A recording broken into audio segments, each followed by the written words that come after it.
Oi, tudo bem? O meu nome é Joilson, eu sou estudante da Universidade Federal de Santa Catarina, Letras.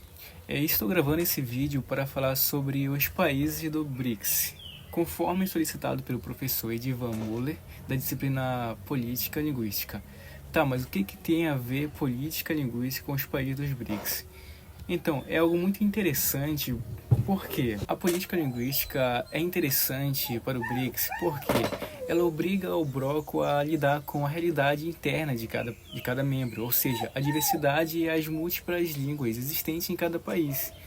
E para isso é importante olharmos para, tanto para a cultura de cada país quanto para a diversidade linguística. Então, cada aluno escolheu um país para discutir a política linguística de determinado país. Eu escolhi o país de Cuba, com foco na sua política de oficialização e na relação com o BRICS. Mas antes de começar a falar sobre Cuba, precisamos entender o que é o BRICS e o que constitui uma política linguística. Em seguida, vou falar uma breve contextualização histórica de Cuba, pois o passado de um país é fundamental para entender a sua língua. O que é o BRICS?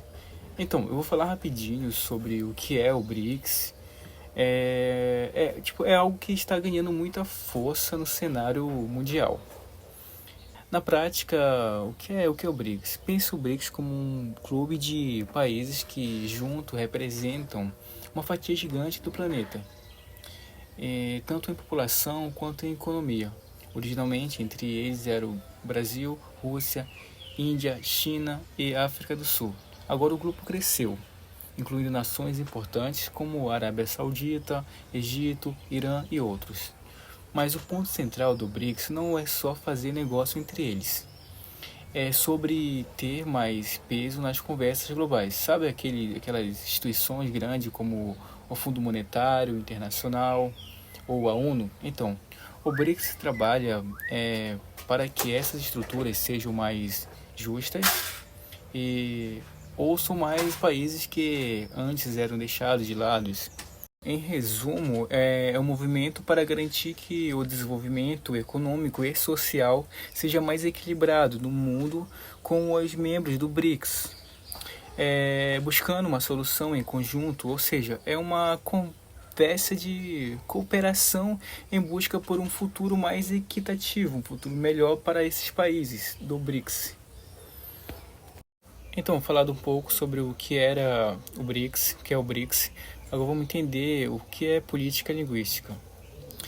A política linguística, no contexto geopolítico, refere-se à gestão estratégica das línguas por estados e blocos de nações. Ela abrange desde o ensino e uso oficial até o fomento de idiomas em relação internacionais, comércio e cultura.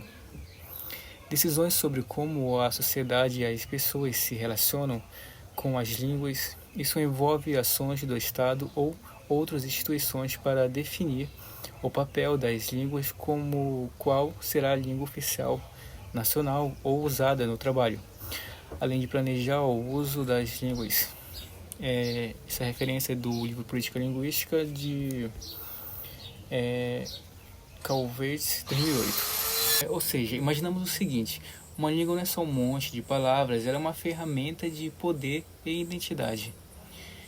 Então, a política linguística é exatamente um conjunto de regras e decisões que um país ou um bloco de países estabelece sobre como as línguas vão ser tratadas. Por exemplo, o governo decide qual idioma será oficial de determinado país ou qual língua será ensinada nas escolas. Também pode ser qual língua é usada nos documentos importantes ou no comércio. Não é algo que acontece por acaso, é uma escolha pensada. Se um país decide investir pesado no ensino de uma língua específica, ela está na prática abrindo portas econômicas e culturais naquela direção. Em essência, a política linguística é um Estado dizendo: esta língua é a língua que vamos priorizar para que a sociedade funcione. Então, dito que é o BRICS e política linguística, vou falar rapidamente sobre o país de Cuba. Um pequeno resumo da história do país. Cuba é uma ilha grande, rodeada por vários corpos de água. Ao norte fica o Estreito da Flórida, ao leste o Oceano Atlântico e ao sudeste o Mar do Caribe. E ao oeste o Estreito de Yucatán. Tem uma área total cerca de 114.525 km², que significa que é 4 vezes menor que a Espanha, mas 4 vezes maior que a Bélgica.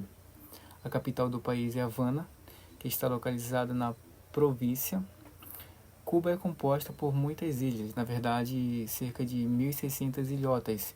Essas ilhas estão agrupadas principalmente em 5 grupos: Los Colorados e Sabana e outros.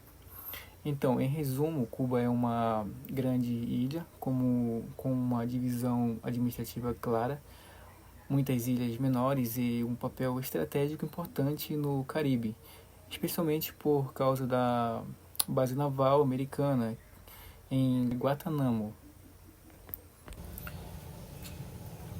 Na década de 1950, Cuba era um país com muita desigualdade.